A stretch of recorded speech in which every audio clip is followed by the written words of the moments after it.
Well, good morning, good afternoon, good evening to everyone.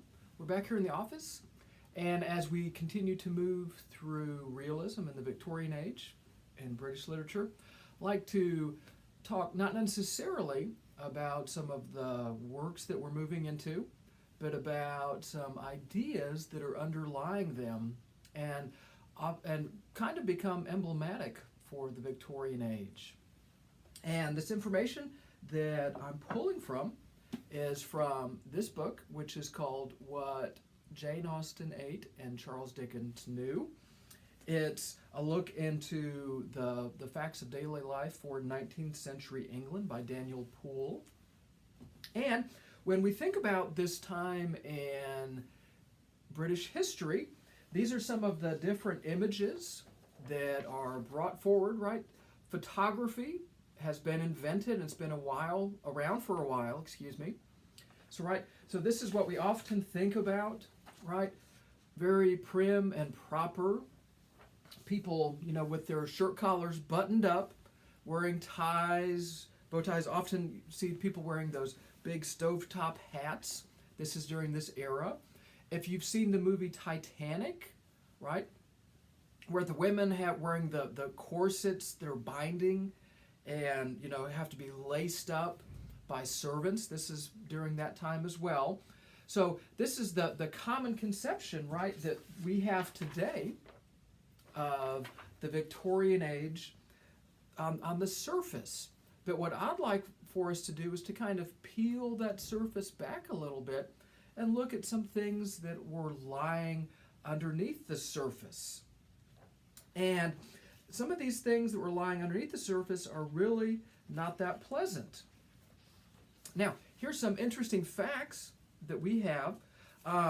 Though the population of London during this time is not exactly known, unlike today where we have, the periodic census and then the population of, the United States, states and cities therein is fixed.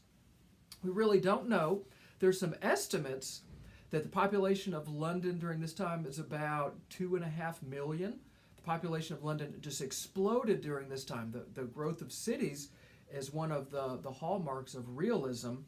And so, of course, with a population of 2.5 million people, approximately half men, half women, so 1.25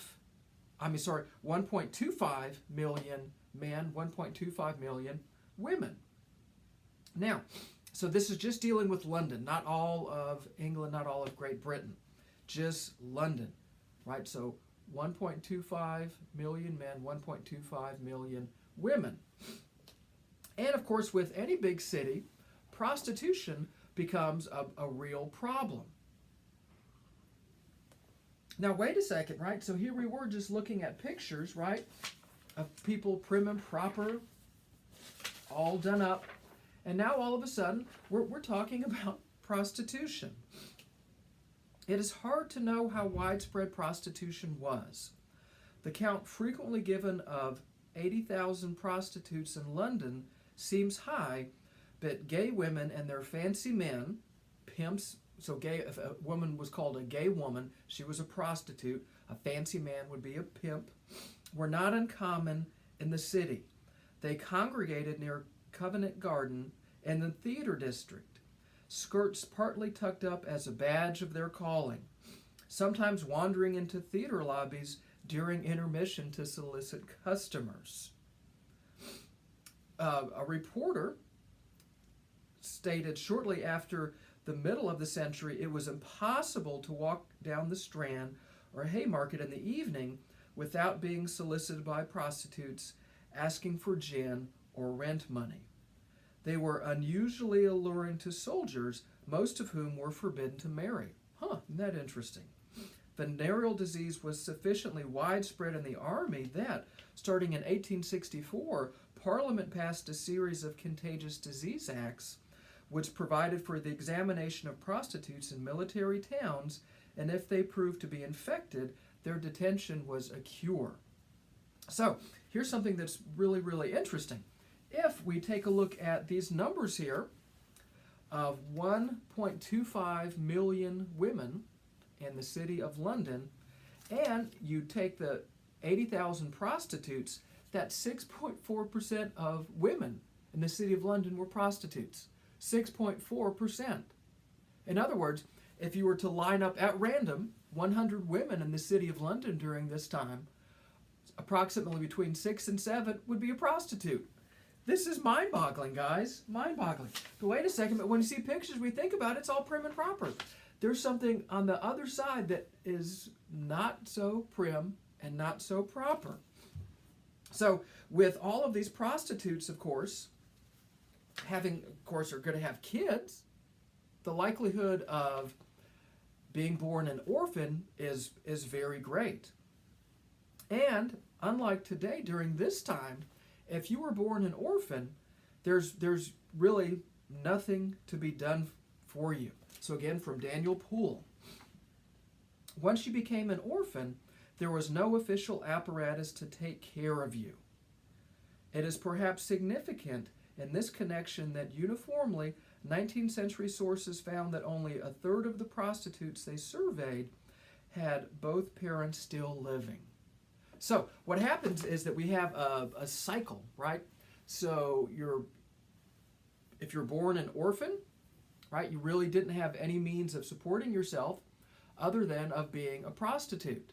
So then you're going to have a child, whether male or female, and then that child is not going to have any means of supporting him or herself except of being a prostitute. And one of the consequences of that is mothering more children. So we have this cycle being born. Wow, this is just staggering. We really don't think of this. So now, what would it be like for an orphan living on the streets of London? There's lots of jobs they would have to have on their own. There's no official apparatus.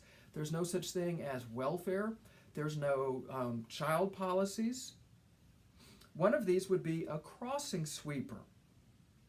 There was a crossing sweeper at every major street intersection in London. Dodging in and out of passing wagons and carriages, they brushed away the mud and dust that collected on the streets. They did their best business in wet weather, so that the genteel could cross the street without getting their feet dirty. It was not very productive, 7 shillings a week being a decent average wage. But with luck, a sweeper who stayed at the same spot might get to know the regulars who might send him on small errands. So you might be a crossing sweeper, right? So you would have a broom, and then when you saw people about to cross the street, again, no pavement, right? No cement, you would run in front of them and sweep, sweep, sweep, sweep, sweep, and hopefully they might drop you a halfpenny, halfpenny, if that person was so lucky. Wow, that's just terrible. Now, here's something else that's really, really disturbing. So, once people lived their life during this time, died, and were buried, what might happen then? So again, this is from Daniel Poole. Once a corpse was buried, there was for many years a decent possibility of premature resurrection. This was because there was no way for surgeons to get cadavers to dissect except by using the bodies of executed criminals. And despite the contemporary euthanism for capital punishment, there were never a sufficient number for the purposes of anatomical study. So if you were a doctor, right, you needed a cadaver to practice and learn more about. So you would go out or pay some people to go out and dig up the corpses of criminals, executed criminals, right? But there's not enough criminals to go around. Accordingly, surgeons retained resurrection men to obtain suitable material for them at 2 guineas a cadaver. So if you were a surgeon, you had hired men that you would pay a couple bucks a pop to go out into graveyards and dig up the dead. And then they would bring them to you, and that's what you would use to practice surgery. This is mind-boggling. The actual exhumation took only a short time if the resurrection men knew their job. You dug down to where the head was, opened the top part of the casket, drew the body out, thereby causing minimal disruption to the site. And then you removed only grave clothes. Strangely enough, the law was not harsh on people having bodies unexplained in their possession. But if the bodies had grave clothes on them, the punishment was 7 years. So you could be walking around London with your buddy with a naked dead person and not get into trouble. But if the dead person had grave clothes, right, a nice suit on, then you could be arrested and sentenced to 7 years. Wow, by the way, if during this time, if you chance upon a cheap suit of clothes in the thrift store, chances are it came from a corpse. Wow, this is such a shock that this is what with the idea that we have during this time, but we're seeing it's not so. Now we're going to continue in the next lecture, digging deeper into this.